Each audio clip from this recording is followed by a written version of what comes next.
Tidak lama lagi guys, tidak lama lagi sambutan HUT RI ke-80.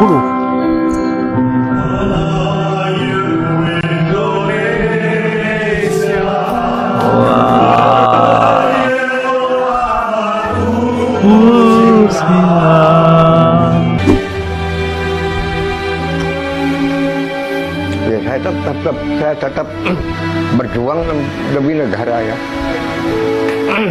Tapi saya ya agak kecewa juga ya. Setelah berarti dokumen saya ketahuan.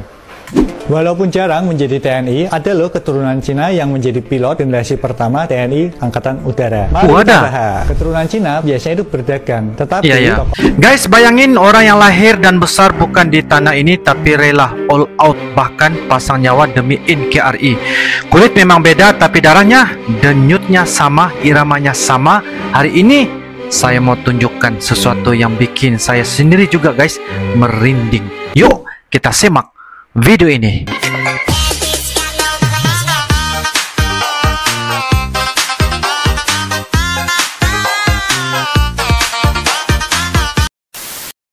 Walaupun jarang menjadi TNI, ada loh keturunan Cina yang menjadi pilot generasi pertama TNI Angkatan Udara. Mari kita bahas. Keturunan Cina biasanya itu berdagang, tetapi tokoh Gan Xingling dan De Jingho memilih untuk mendaftar sebagai pengawal angkasa Nusantara. Kedua nama ini mungkin terdengar asing ya, tapi di dalam buku yang disusun oleh Bapak Iwan Santosa ini menjelaskan kalau keturunan Cina juga ikut sebagai garda terdepan Indonesia. Walaupun jumlah keturunan Cina di Indonesia hanya 2-3% saja, tetapi spirit menjaga bumi pertiwi tetap 100%. Saat Angkatan Udara Indonesia pertama kali dibuka, ada 300 orang yang antri dan hanya 60 yang terpilih untuk dikirim ke Amerika Serikat mengikuti pelatihan, termasuk pilot Gang Xingling dan De Jingho. Sekembalinya dari Amerika, mereka berdua menjadi pilot generasi awal Tentara Indonesia Angkatan Udara. Keduanya tercatat dalam sejarah resmi TNI Angkatan Udara sebagai navigator pesawat Hercules saat terjadi konflik di Irian Barat dengan Belanda. Gang Xingling bahkan dipercaya mengangkut pasukan Kopassus yang dipimpin oleh Jenderal Benny Murdani, kemudian mengakhiri masa tugas sebagai Marsikal pertama dan mendapatkan bintang 1. Ini artinya kecintaan terhadap Indonesia membuat kita berani dan berkorban, bukan berdasarkan ras, bukan berdasarkan keturunan, dan bukan berdasarkan gelar kebangsawanan. Aku download dan baca seputar ini di Ipusnas. Teman-teman bisa cari literatur tentang sejarah Indonesia sebanyak-banyaknya di sini. Selanjutnya kita bahas sejarah apa nih tentang keturunan Cina lainnya di Indonesia.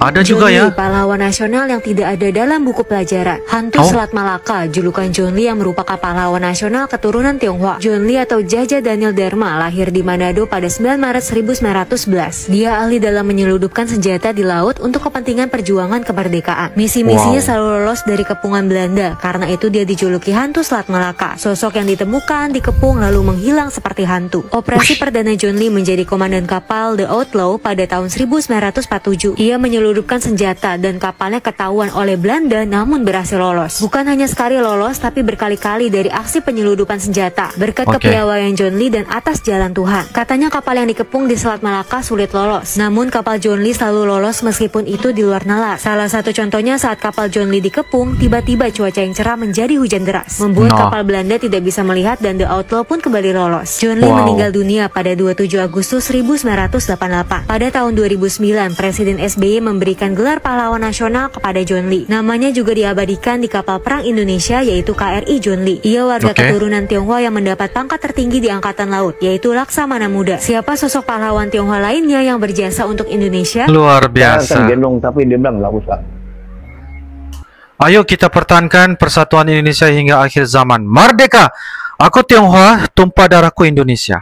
Ingat kita pasukan khusus, ya. Jangan bawa saya. Silakan tembak, ambil pistol saya, ambil. Dan sudah saya hormat, tembak, gar, tinggal. Di Johnny Lim, Tionghoa di medan perang. Nama saya Johnny Matius, tapi saya biasa dipanggil Johnny Lim. Saya dari veteran marinir dari Kesatuan Taifib. Saya keturunan Tionghoa, tapi tumpah darah saya Indonesia. Peristiwa itu terjadi setelah pidato Soekarno pada 17 Agustus 1964. Operasi Dwi Kora atau Ganyang Malaysia menjadi palagan terberat dalam hidup pria kelahiran Bandung. 83 tahun silam. Dalam penyamaran, namanya diganti menjadi Tan Sing Quan. Dia sempat diragukan karena keturunan Tionghoa. Siapa yang berani tanah? Nggak ada yang ngatung, saya yang ngatung. Wah, dari mana kamu? Dari kakao. Jadi lihat ini. Kamu orang Tionghoa ya, orang Cina? Iya. Kenapa masuk tentara? Saya mau berbakti kepada negara. Oh, mantap. Johnny ditangkap pasukan Inggris yang mendukung Malaysia. Ia mengaku disiksa habis-habisan. Terus pensil dimasukin ke sini, diginikan saya. Hanya segelintir dari 25 pasukan khusus yang selamat. Ia sempat kecewa lantaran identitasnya terbongkar dalam operasi. Sejak saat itu, Johnny Lim dianggap gugur dalam perang. Awak ini askar? Bukan. Saya bilang bukan. KKO? Bukan. Kipam? Bukan. Saya bukan KKO, bukan Kipam. Askar Parimton? Bukan. Menpor? Bukan. Jadi apa? Oke, kalau gitu. Terus dia panggil sekretarisnya Perumpan, ada map, ya. Map. Betul, nanti betul. Dibuka map saya. Nama 5 musuh Kipam, KKO.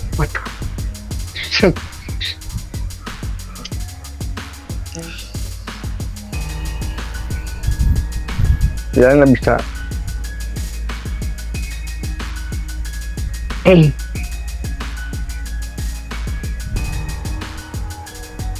Ya, saya tetap berjuang demi negara ya.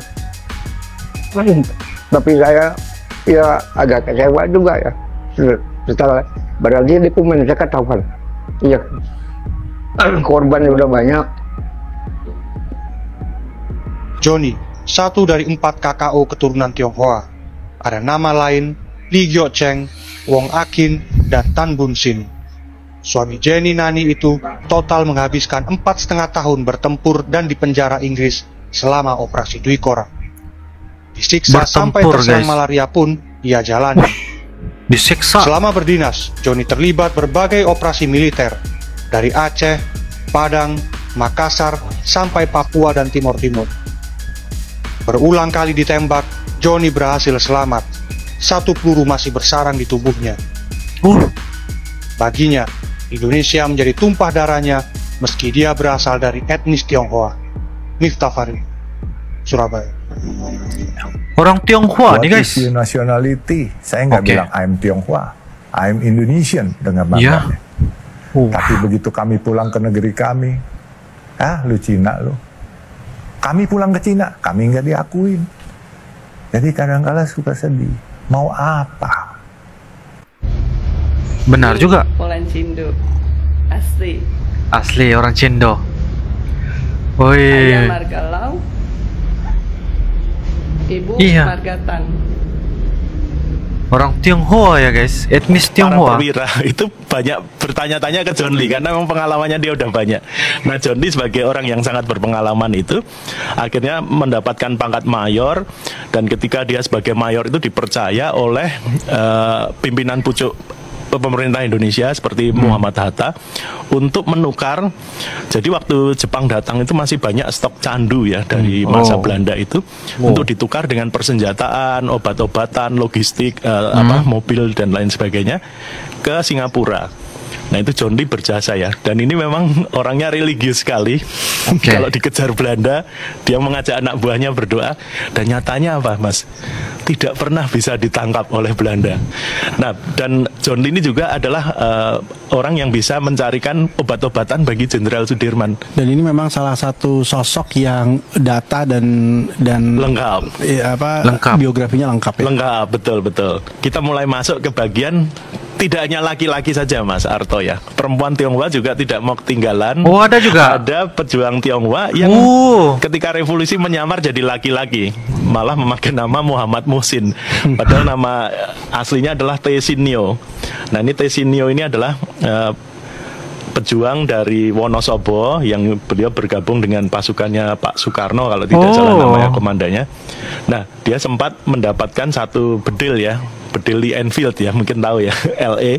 Nah, ini menjadi salah satu modal perjuangan, tapi kemudian beliau dipindah ke Palang Merah. Nah, setelah Indonesia merdeka, beliau mungkin karena apa ya, pendidikan rendah dan lain sebagainya, hidupnya memang susah ya, malah sempat tinggal di gubuk kumuh gitulah, di pinggir rel gitu ya. Tapi beliau dengan apa ya, dengan perjuangan yang gigih akhirnya bisa diakui sebagai veteran. Beliau bahkan sempat, itu ada fotonya, bertemu dengan Ibu Negara, Ibu Tien Soeharto. Dan ketika tulisan ini terbit, ini adalah tulisan yang terbit di majalah Sarinah tahun 84. Itu beliau belum mendapatkan hak-haknya ya, masih berusaha mendapatkan apa ya, kompensasi dari pemerintah berupa rumah. Tapi ketika artikel ini ditulis tahun 84 itu masih belum mendapatkan. Ini adalah contoh pejuang perempuan ya, Tesinyo alias Muhammad Muksin.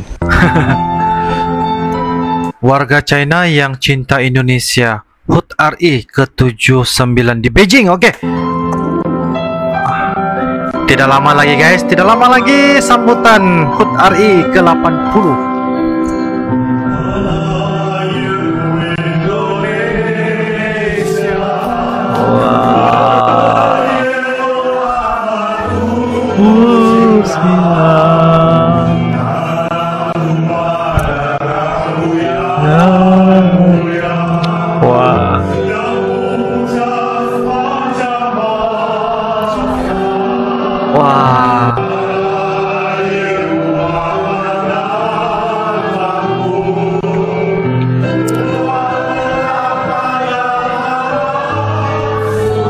Bagus lagunya guys.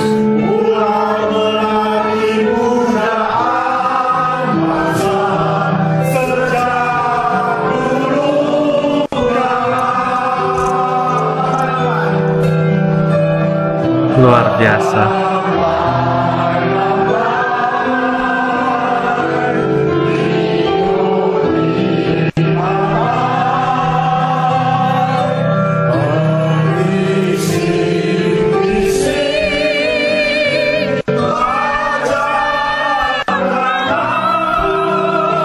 Mereka masih ingat guys, walaupun sudah lama tinggalkan Indonesia.